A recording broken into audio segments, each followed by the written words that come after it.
I'm so glad to see you, residents and non-residents alike. Welcome. How many of you are here for the first time? Great, well, I'm so grateful also to the practice committee and Julie, who happens to be with his son, Frank. I lived at Green Gulch for about 30 years and now live at the Redwoods. I'm a physician, practitioner, and like all of you, COVID survivor. A few weeks ago, we had the 3-year mark, the 3-year anniversary, the COVID shutdown. And I thought, what have we learned? What have I learned from COVID as a society, as Buddhists? What have we learned? I love Buddhism. I love the fact that it stresses that co-create reality together, and it stresses the non-existence of the self and the fundamental uncertainty of human existence. It also saved my life. And I love tremendously the interaction with people, using anything and everything to provide help, and again, the not knowing.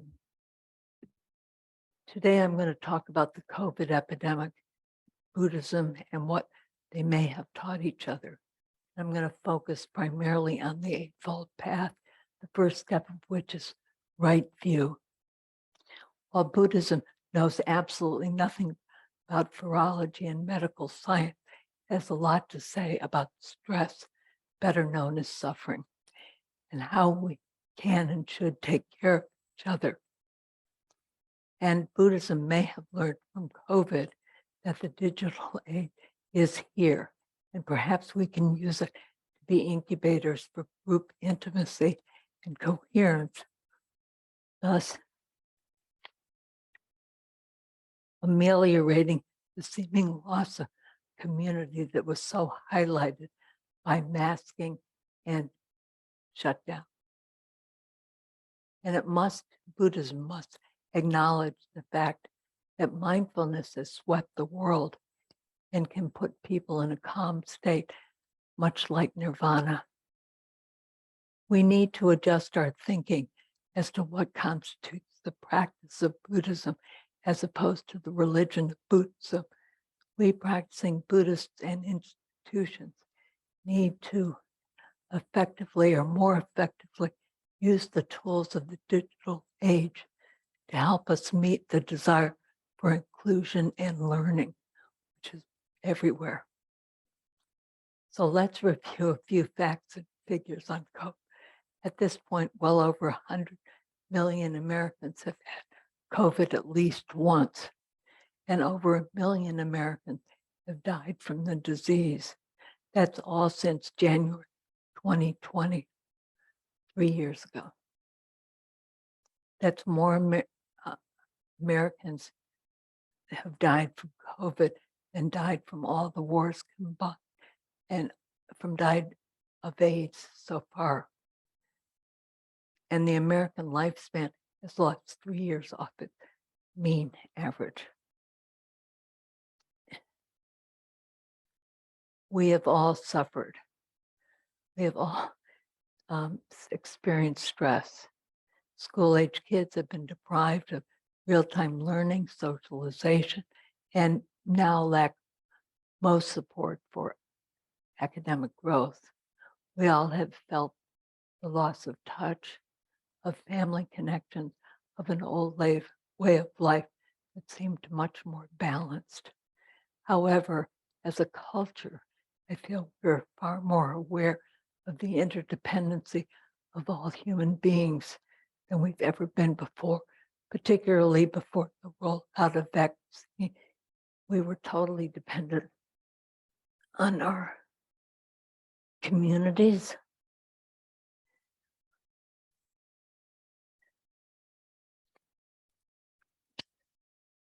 Thanks.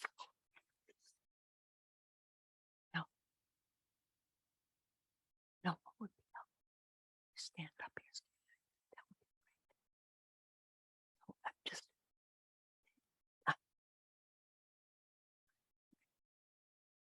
And what I was saying was we're all very dependent on the behavior of our community and loved ones. And we would remember watching TV in those early nights of the pandemic when all of the healthcare workers would come, walk out of their shift. We would see how interrelated we really were. We could see that we were all simultaneously touched by this very small organism that probably existed in another country, got here somehow, doesn't matter how, but nonetheless, we were all affected and we were unequally affected. You all know that. The old and oldest and poor and poorest were most affected, both in terms of death and people of color, Hispanics in particular, very affected in terms of income loss. They often had jobs without remote access. And they were simultaneously, women were simultaneously working from home, both, and having to supervise kids. And women tend to suffer more from long COVID. And so they're doubly jeopardized. There is nothing new in this economic, racial, and sexual bias of the impact of disaster. I, like you, hope we are seeing the peak. I don't yet know that that's going to be the case. We used to be so afraid we were going to get it. Now, however, the greatest health risks seem to accrue to those who had it. Estimates at how many Americans have actually had COVID range from 85 to 98%. Those who get COVID have a 2% increase in mortality in the first year after their infection, and they've got a 2.7 times greater risk having a stroke, on and on. That is irrespective of whether or not they had heart disease or anything before that, or whether they had a severe, mild case of COVID.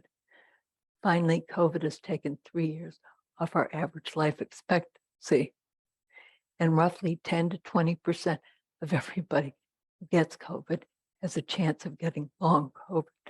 And the population that's most at risk for that is 36 to 50-year-olds, not the oldest and the youngest. As a great, wonderful doctor said, very brilliant, said the virus gets a vote, both in the past and in the future. We had fantastic success in reaching our goal in vaccine development, which was to protect the public health system from collapse by decreasing the number of hospitalizations and the utilization of ICU. The vaccine that was initially rolled out did exactly that, perfectly matched the existing strain of COVID, which was circulating at that time. With each successive mutation, however, the vaccine is becoming less effective. The bivalent booster, which many of you have had, is only about 30% effective against the Kraken strain of Omicron, which makes up 99% what we now see in the United States and 100% what we see in Marin.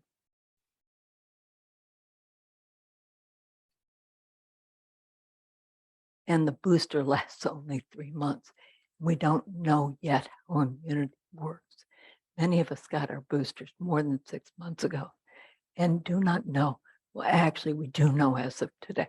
CDC has said they will not authorize another booster before fall. So in the middle of such uncertainty, some healthcare facilities actually have done away with masking.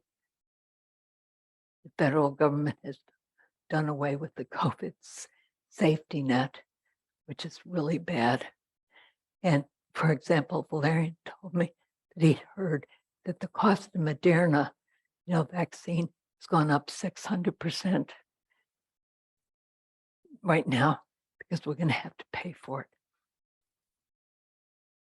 With each successive infection, we have about 10% greater risk of getting long COVID.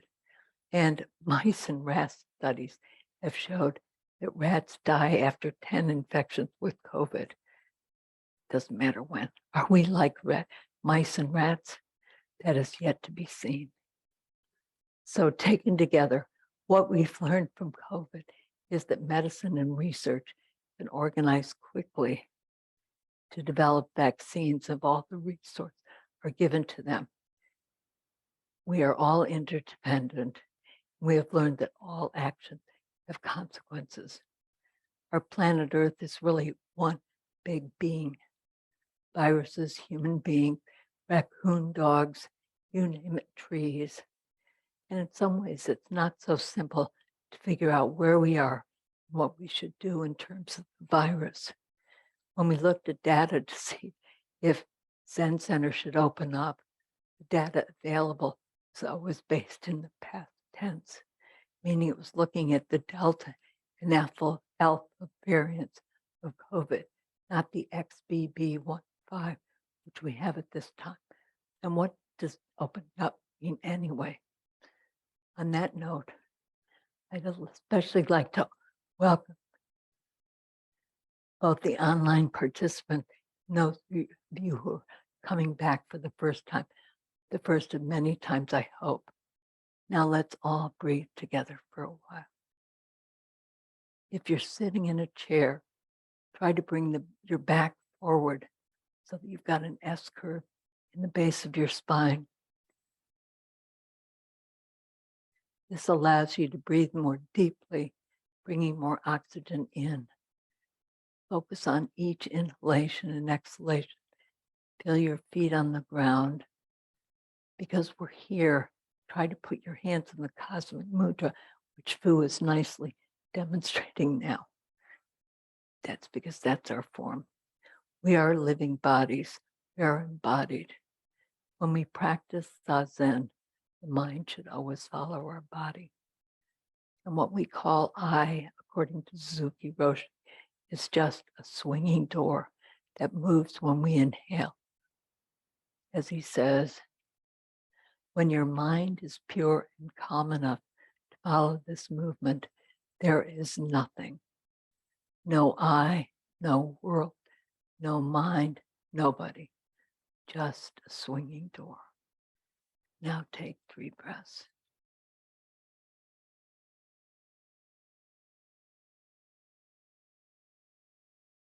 And please notice how you feel.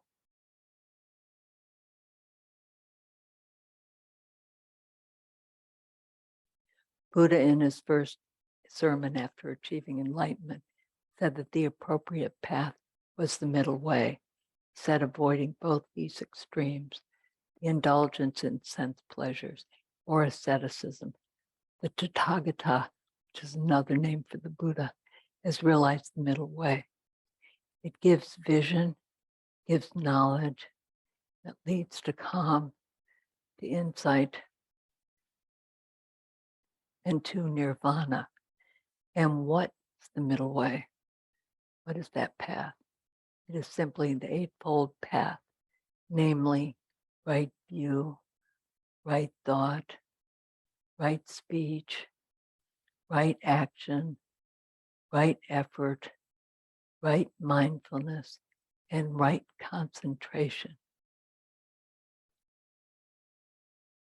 Someone tells a story, I can't remember where, about the Buddha walking down the street, and he was glowing, and people asked him, said, "Where are you?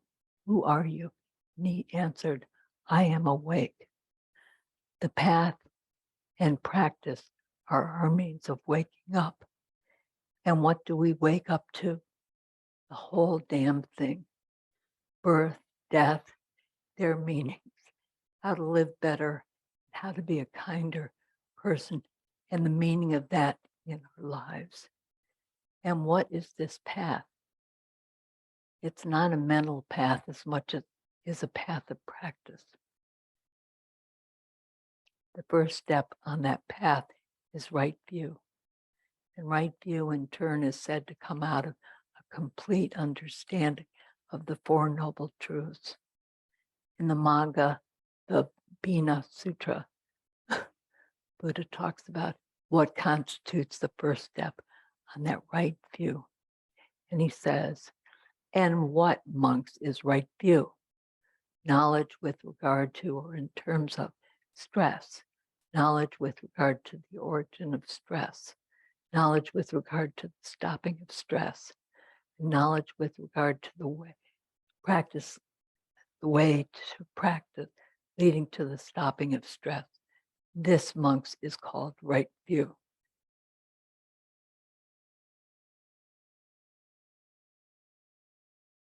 In this translation, I can't remember the guy's name.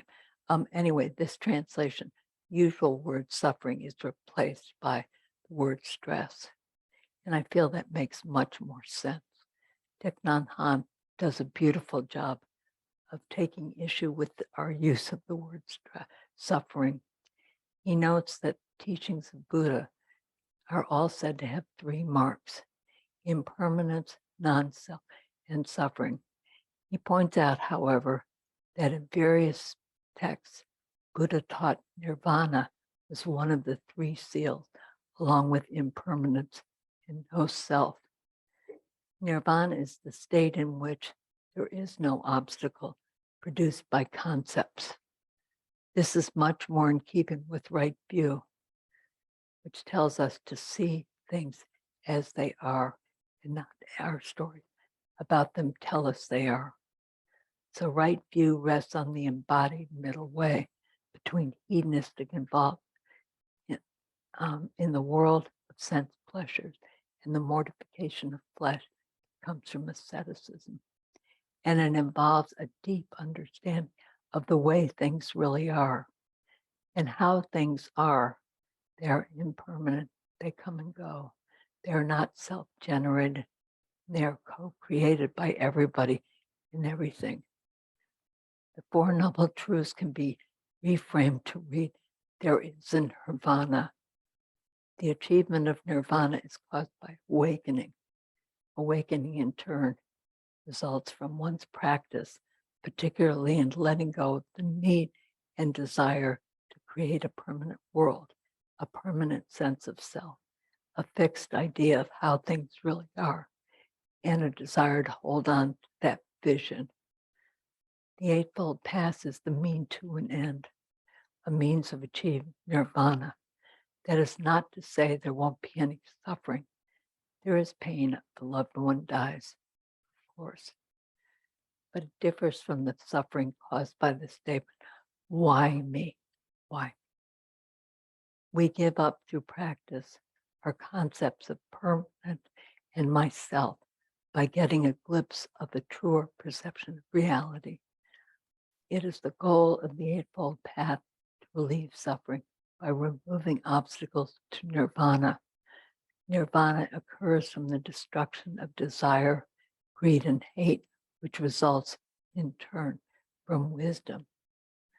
The knowledge of the Eightfold Path and the Eightfold Path itself is the fourth noble truth, the path of the achievement of nirvana, or cessation of nirvana, or cessation of suffering. In another sutta called the Samdita Sutra, Discourse on the Right View, Shakyamuni discusses other aspects of right view. A disciple can be said to be one of right view when they realize or she recognizes what is unwholesome, namely unethical conduct, such as stealing, you all know this, lying and sexual conduct, misconduct, and what is wholesome, namely ethical conduct. Ethical conduct is another part of the Eightfold Path, but right view is what makes ethical conduct possible.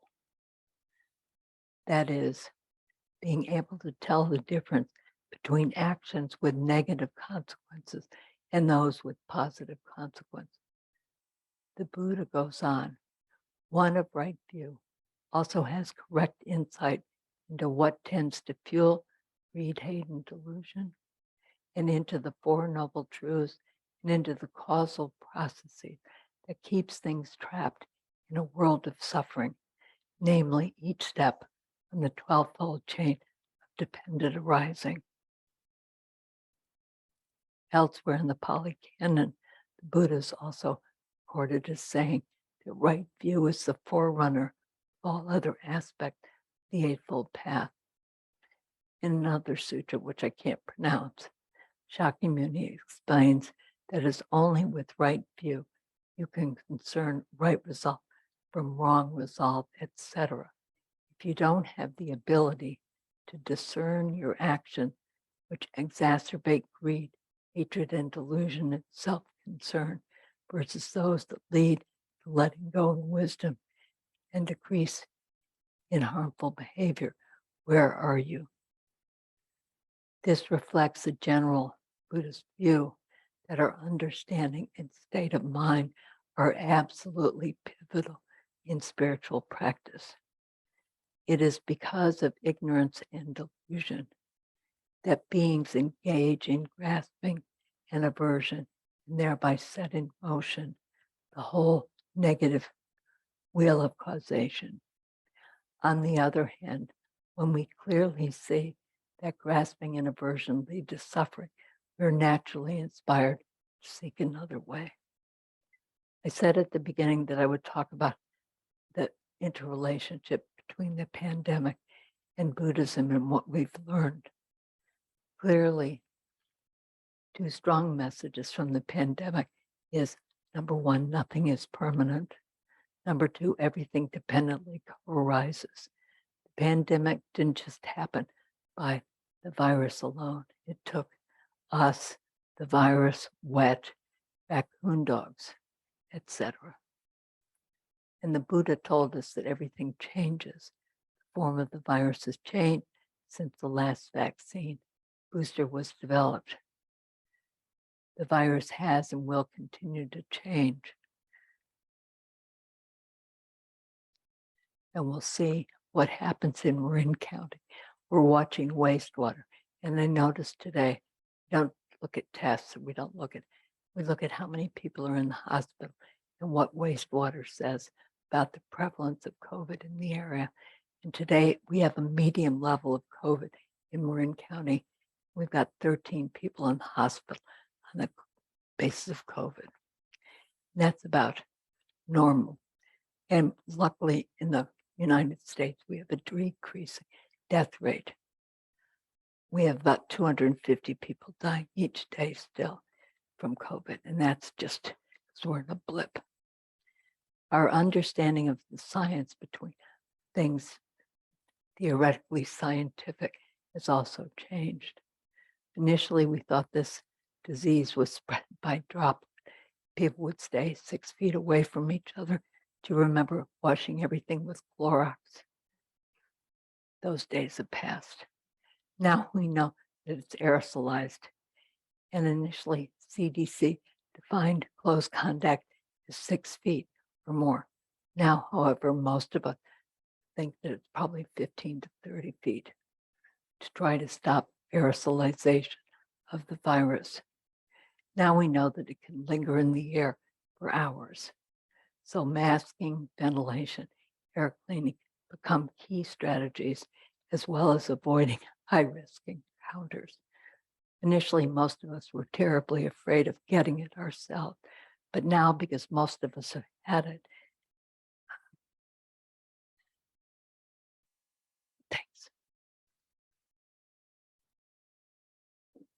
the estimates of how many of us have had it, again, range from 85 to 98%. Initially, most people trusted the government and what they had to say. Now, however, the general population is skeptical of doctors, of scientists, of politicians. Do we really need to go back? Do we really need to go in lockdown mode so thoroughly and for such a long period of time? I know many people get their information on when it's safe to eat outside at a restaurant in San Francisco from Bob Wachter, who's the chief of medicine at UCSF. He announces on Twitter every day what the relative risk is. Because we in the United States have no centralized data health collection system. Although in California, at the beginning of the disease, we were using a very centralized system that was very effective. And perhaps the cruelest misinformation we shared early on was that COVID was particularly, i.e. only, dangerous for the elderly and immunocompromised. What is becoming clear is that previously healthy 36 to 50-year-olds who had a mild case of COVID are at the greatest risk for COVID, for long COVID. And finally, we have no idea what causes COVID immunity. Is it antibodies, T cells, B cells? Don't yet know. Where are we really? There's a Zen koan which seems to sum it up perfectly for me. That is, not knowing is most intimate. In this case, a student is talking to his teacher about the fundamental nature of reality. That theoretically is what we always do with our teachers. The case.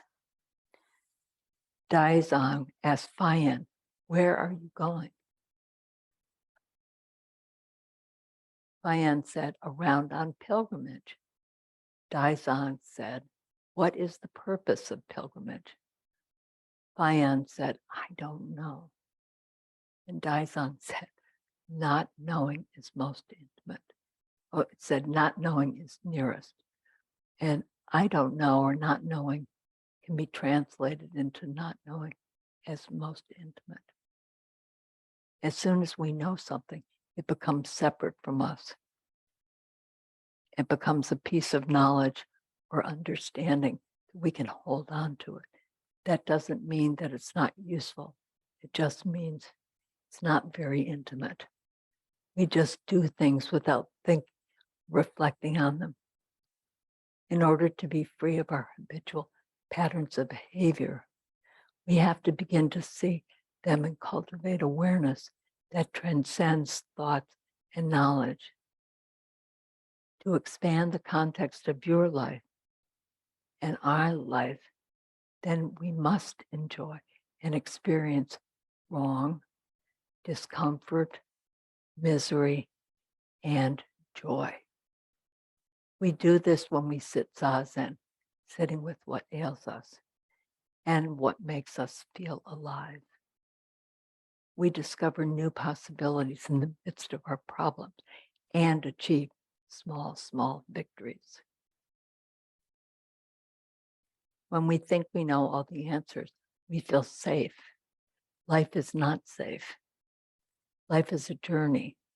We're all going to die. Life is a journey into the unknown, and not knowing is most intimate because it is closest to the truth of our experience. What do we really know? When we practice zazen, as Suzuki Roshi says, all that exists or should exist is the movement of the breath. We are aware of that movement. When we practice zazen, a million thoughts keep coming to mind, and we try to concentrate on our breath. As Suzuki Roshi said, just practice zazen in a certain posture and focus on your breath. Just remain on your cushion without expecting anything. Then eventually you will resume your own true nature. That is, your own true nature resumes itself. I'd also like to speak briefly about what the pandemic has taught religious and cultural institutions about their way of helping to achieve a cultural transformation or reformation. Among other things, the virus and our desire to avoid it have led us all to be increasingly dependent on the internet as a means of work, play, connection, learning, communication. At the beginning of the epidemic, those of us who were working in some hospitals in the city were deployed to work remotely from home for the city and county of San Francisco to try to mobilize there and manage the county's response. So our problem was to get people vaccinated, to provide consultation to local MDs who needed help, and an elaborate platform was set up, which allowed us to do, among other things, interact with translators of hundreds of languages so that we could actually communicate with people and find out what their hesitation was, for example, about getting vaccinated and what they needed from us in order to get vaccinated. I can remember spending 30 minutes on the phone trying to understand what a Russian-speaking 89-year-old was telling me about where the key to her apartment was located. You see, she was bedbound, she was disabled, and she needed the worker to enter her apartment to be able to give her the first vaccine. When I finally realized that I'd figured out exactly where the key was, I remember shouting, "Yes," so loudly that my next door neighbor came in to see what the problem was.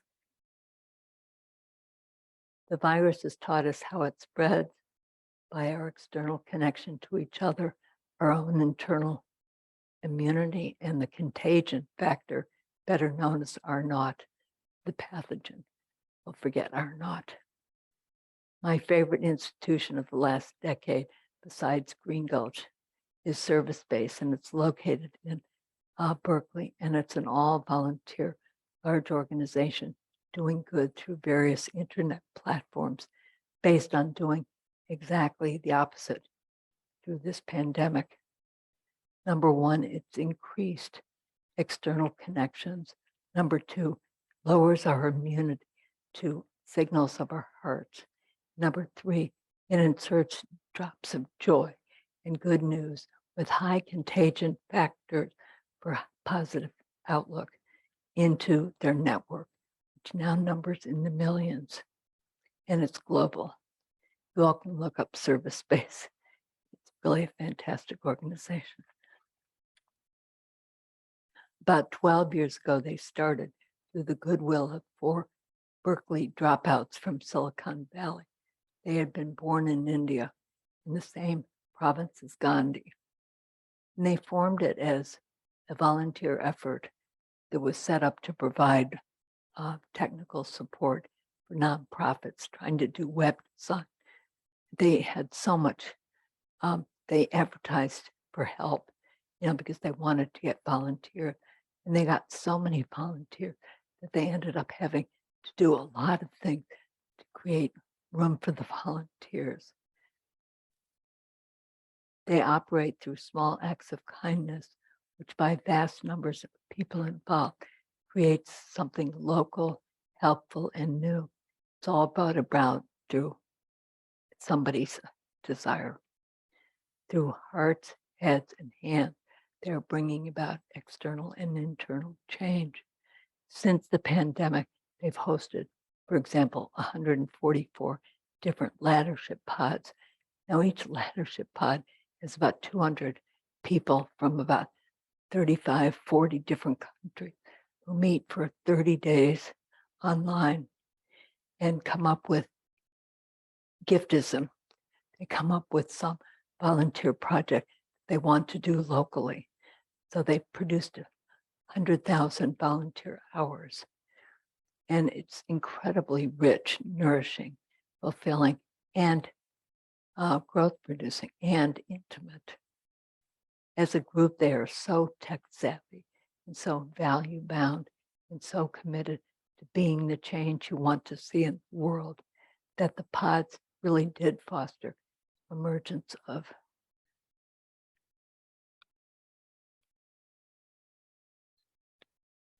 intimacy, real intimacy. I was on a research call with them, which included a discussion between a mystic and a neuroscientist and thousands of people around the world. And I learned that research shows that the heart generates, I didn't know this, the strongest electromagnetic field in the body. The neurons in the heart are called the mini brain or the little brain. And the energy field they exude goes about 3 feet out from our bodies.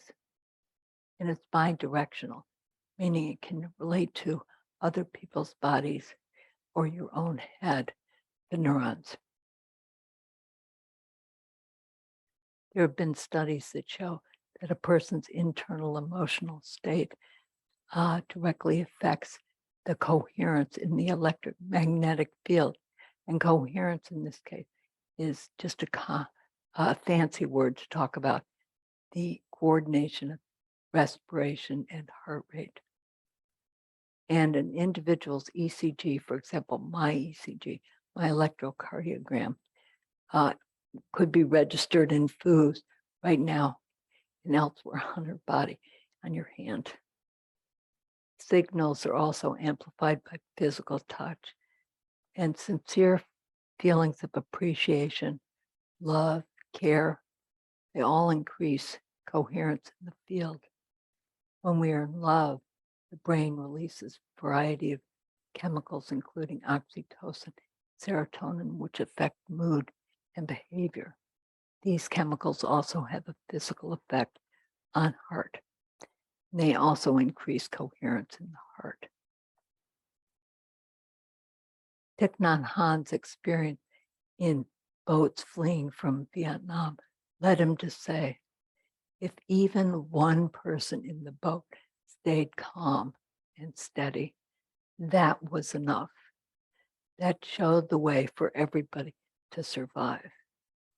And if only one person in that boat is needed to transform the experience of everybody within, couldn't each of us become that one person in the boat? Stephen Batchelor, a noted Buddhist English writer, has written a fascinating book called After Buddhism, in which he notes that through the form of mindfulness training, Buddhism has entered the mainstream every sphere of modern life. And he notes that in the House of Lords, 160 members got 8 weeks of mindfulness training, and the NHS, the National Health Service, now prescribes it. The number of new people meditate in the US has climbed astronomically. It was 20 million in 2020, it's 30 million this year. And US universities like Stanford, it's offered prominently on their open web page, their home-based web page. The benefits of mindfulness training have been fairly well documented and fit right in with the whole Buddhist tradition and ethics of the Eightfold Path. And according to Batchelor, the early Pali Canon opens with the phrase, mindfulness is the only way to nirvana. When you do mindfulness practice, you are, in fact, opening your intention to the possibility of dwelling in the world in another way, one not determined by habitual patterns of self-centered reactivity. Mindfulness is about cultivating and opening up a clear, open space. Bye, kitchen. I'm just about done.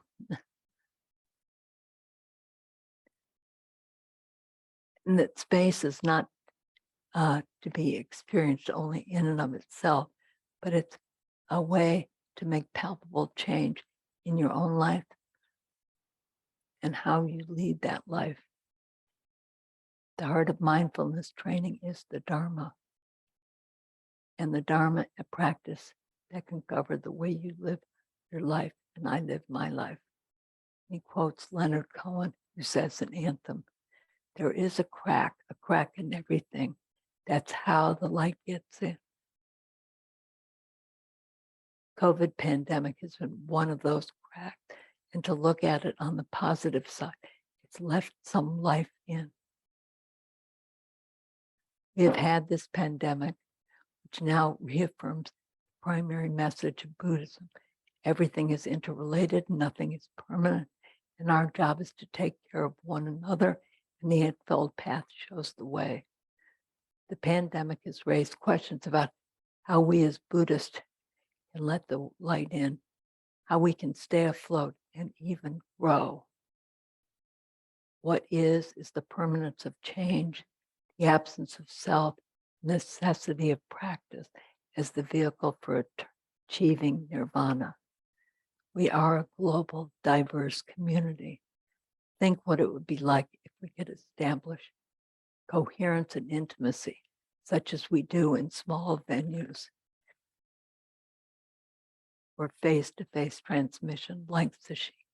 How many of you are going to sit sesshin today? Thank you. You are sitting for all of us. You are like an incubator flowering the human heart. And perhaps eventually we can learn to use technology so it can better help more people flourish with open-hearted compassion so that our true natures return. Now, if you would just, I want to end with a poem from Dogen, which I will explain later how I got it. In the spring, hundreds of flowers. In the autumn, a harvest moon. In the summer, a refreshing breeze. In the winter, snow will accompany you. If useless things do not hang in your mind, any season is a good season for you. Thank you very much. Thanks, Phil. Sorry.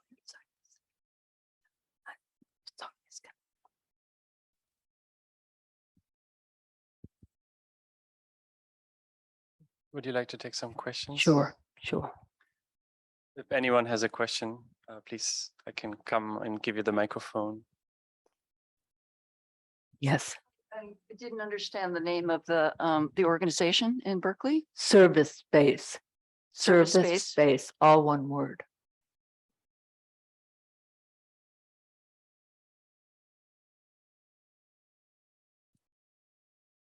Sorry, could you just so that the people online could hear? Yeah, thank you. Thank you for your Dharma talk. And you were going to say, I think, how that poem came to you. Would you let us know? I didn't understand the question. Sorry. What? Sorry. Yeah. Oh, how That's this it. poem Thank you. came to me. Great question. Well, I went down the rabbit hole in writing this talk, and I discovered AI chat PT4. And I asked the rabbit hole, give me a poem by Dogen, and that talks about not knowing. And so it gave me one poem, and I thought, I don't like that poem. That poem was not written by Dogen.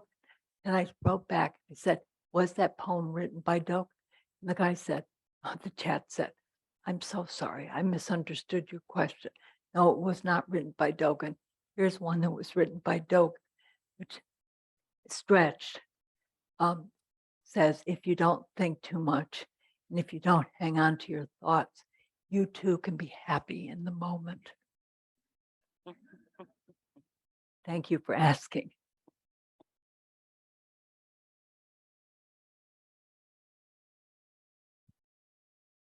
Thank you very much for your talk, Grace. I don't know exactly what I'm going to ask here, but I could maybe go in there by saying that when I hear you list the scientifically acknowledged facts of the pandemic, I notice feeling angry. And I also notice that when others reject those facts, I also feel angry. And the anger goes into grief. And I come to think of the acquaintances of mine who killed themselves sometime after the pandemic. And I come to think of myself sitting alone in my apartment somewhere far away. And I really, really want to find this crack, but I just don't know. And that not knowing doesn't feel intimate. It just feels painful. How do I sit with that? You do exactly what you're doing right now.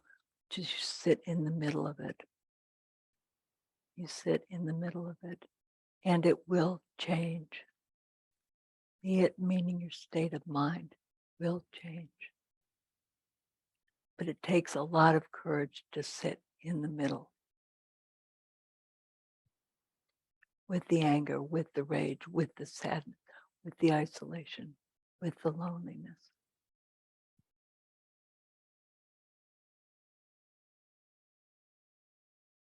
Trust me, it will change. Thank you.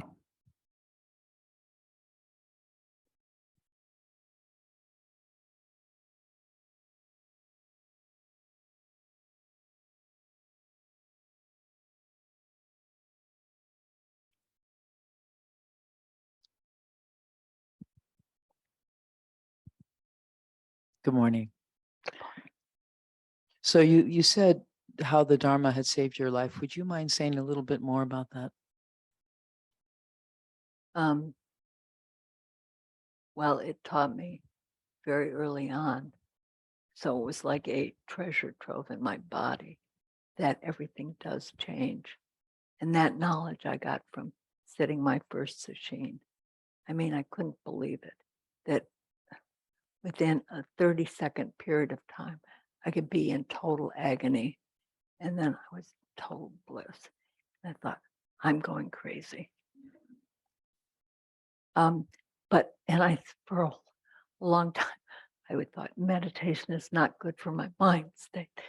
And then finally, when I was in the hospital, and I would have those periods of intense pain, I would just remember, everything does change. It changes in a nanosecond. So I would feel pain, but it wasn't constant at all. And so that my experience affirmed teaching of Buddhism way before I could accept it cognitively or emotionally. And I think it's just that I had that groundwork somewhere in my body sense.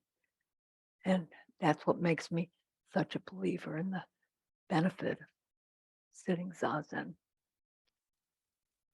Is you learn everything you need to know for yourself. I believe that.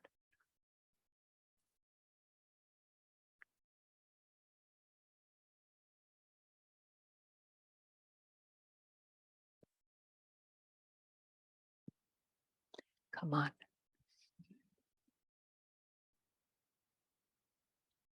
It's okay if you take the last time. Thank you so much for today. I really resonate with the being in the boat and being the calm in the boat. Sometimes I'm not always the calm one in the boat. And so I feel like it's possible to oscillate between those two states. And if you have any advice about taking that role as the calm one in the boat. Well, first of all, you've got to really want to have that role. I mean, in the moment, you can't decide, I want to be that calm one, but just be that calm one. You can try, remember that breathing exercise that we did in the middle? Do you remember how you felt after taking 3 deep breaths? Try doing that before you do anything.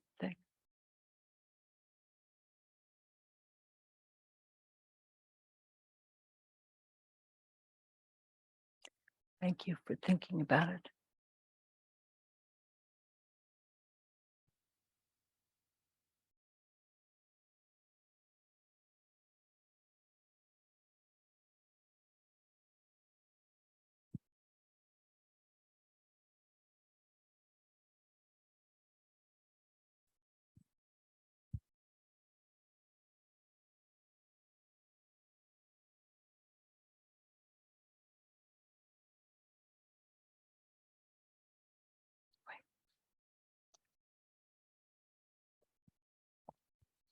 Hi, thank you for your talk.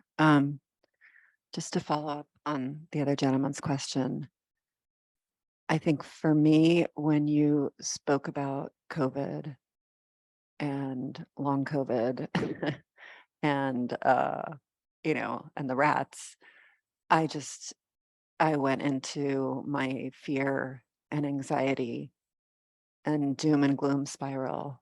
Um, and I felt like, wait, I came for enlightenment and hope. Why are you adding on layers to my fear? And so I guess my question is, other than just sitting and breathing, I don't know, maybe that's all we can do, but do you have any other wisdom around how to accept or sit with and not be paralyzed and swallowed by that anxiety and fear and just grief about COVID and the politics of the world and the tragedy that happened recently? Just sit and watch your breath. Count the exhale. 1, 2, 3, and keep going to 10. Start all over again. Just do that.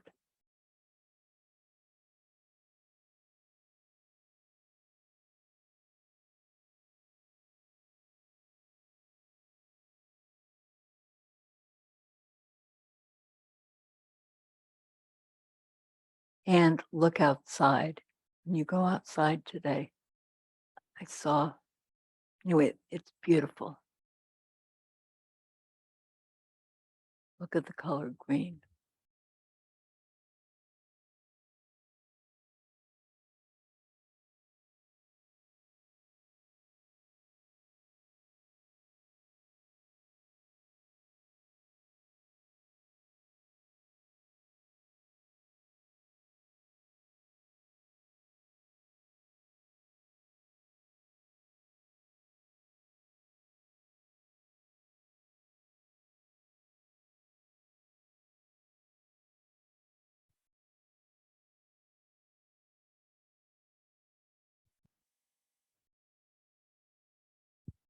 Thank you so much for your talk, Grace.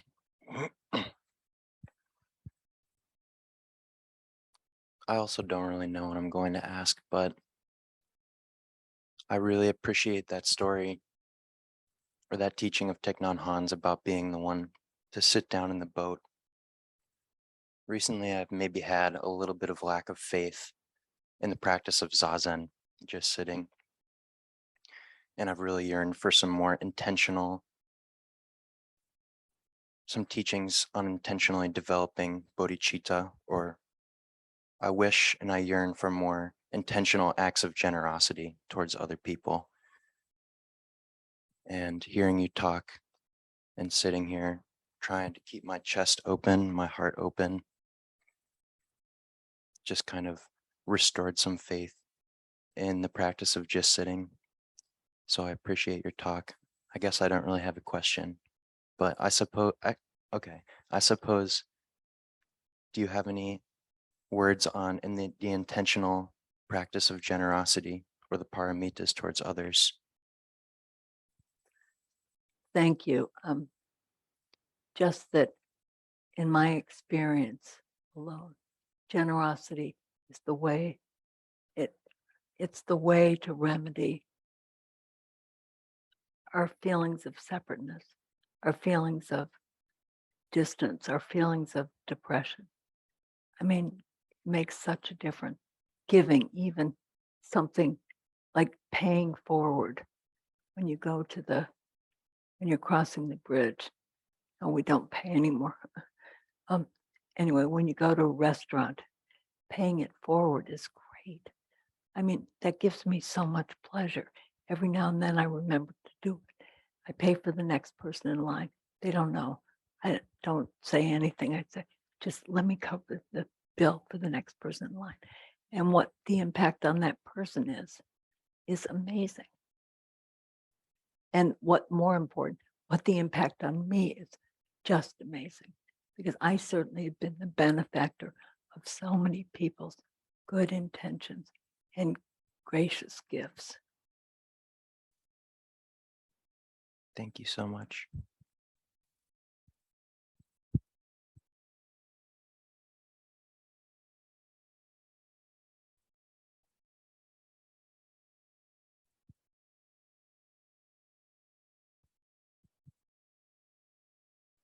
Thank you for your talk. I loved the part of talking about this sort of energy field that pervades our bodies and intersects with others. Some of us here a couple of nights ago went down to the beach and had a fire.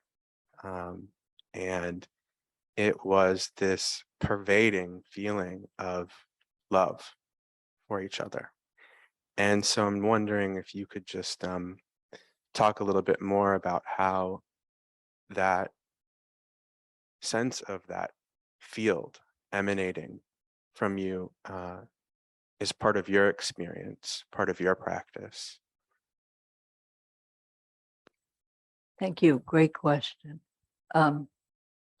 I love, I work in a pain clinic. And one of the things that I've done this year, because we can't have groups of people talking to each other, is I bring around this boom box and I will play them any kind of music they like, you know, and I've been the repository, therefore, of huge amounts of music. And I love it. And we play it at the top, you know, at the top volume. We're all dancing. That is just that. And damned if the whole staff doesn't come out, start dancing. And they're in much better moods. We're all in much better moods. Who knows how it happens? And you don't have to be able to dance. I can't really dance, but I can move. And I think that's the kind of experience, you know, categorize, pay attention to what does that, what makes you feel alive, what things like that make you feel alive. Do them. Thank you.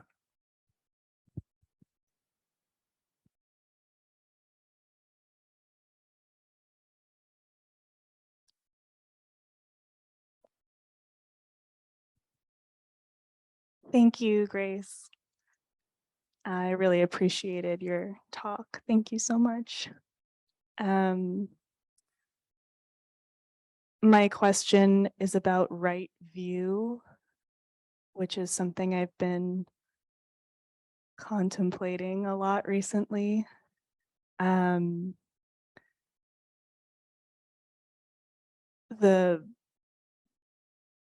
What drew me to Buddhism in the first place was this view that all beings are equally precious and human life is precious also, and it's rare, and it's a rare opportunity to be a human. And I think on some level we all feel that. And with the pandemic, something I really struggled with was something you mentioned, which was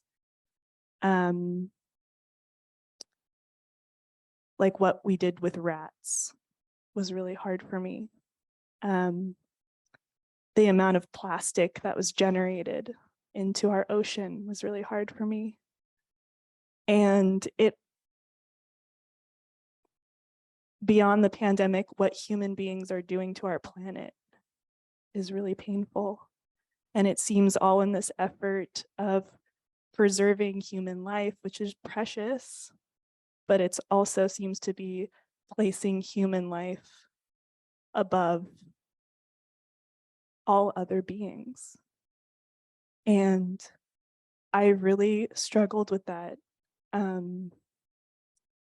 with getting the vaccine, because I knew it was tested on animals.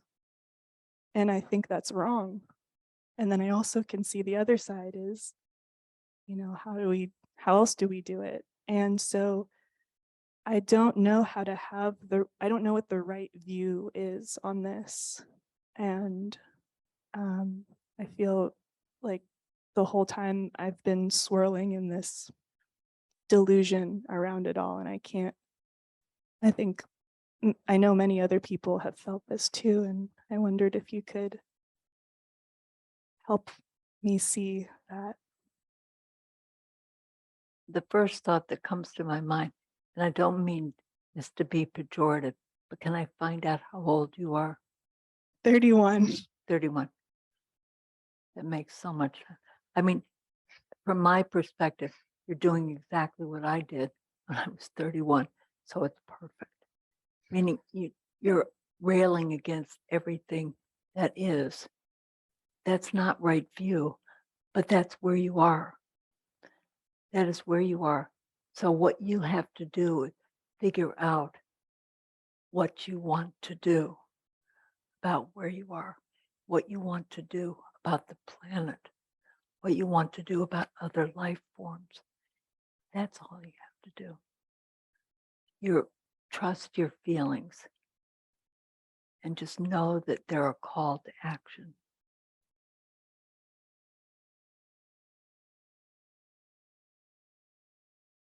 Be the change. I mean, I love that. Be the change that you want to see in the world. That might be the right view for you at this point. Thank you.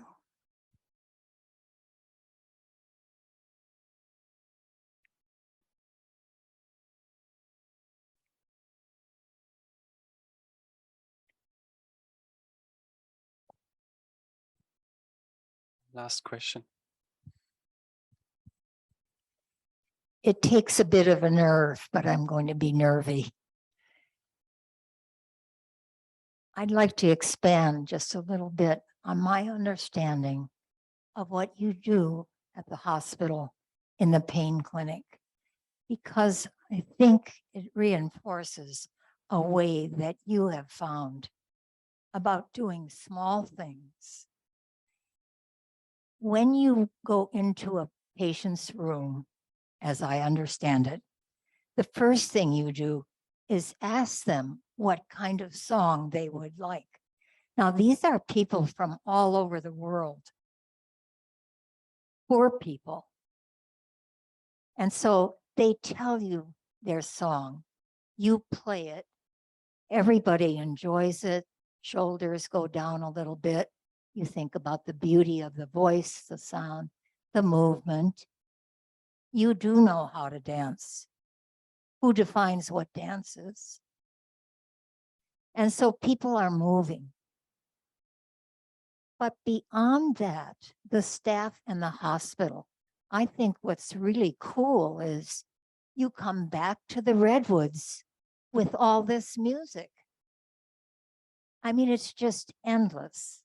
It's like little drops here and there and all over the place that resonates in a really good way.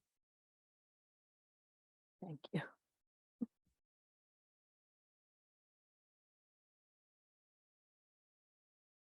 Get her.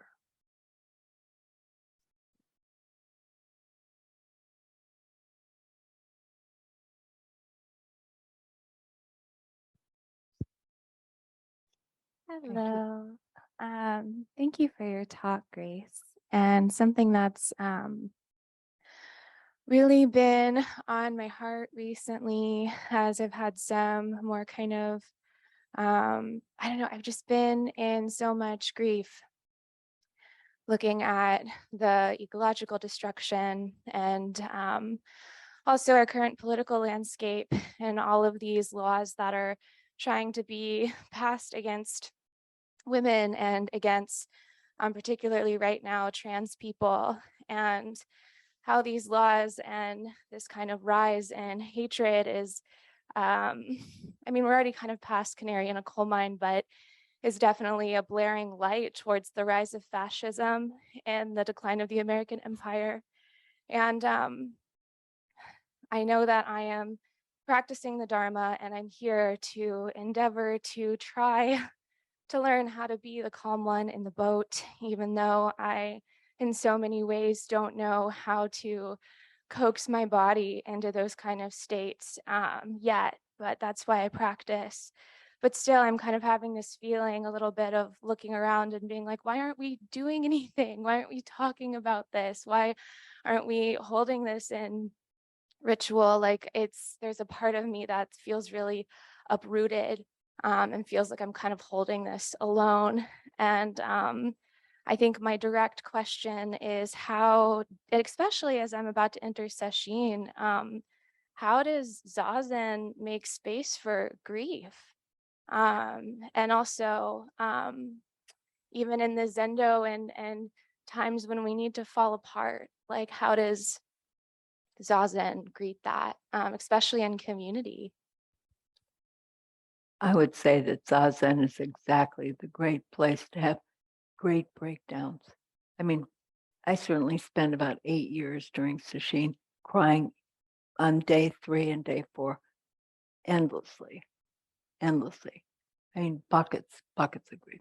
And what Leslie James finally told me was, look, the hungry ghosts all come to roost. And that made sense for me. And gradually it lessened.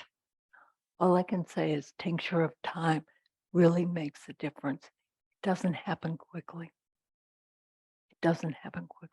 And Zazen is exactly the place to learn to sit with it, to embrace it, to watch it, and not get thrown by it.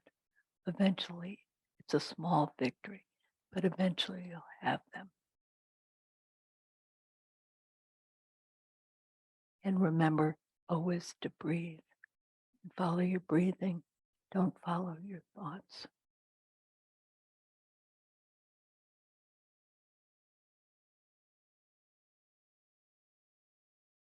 Thank you.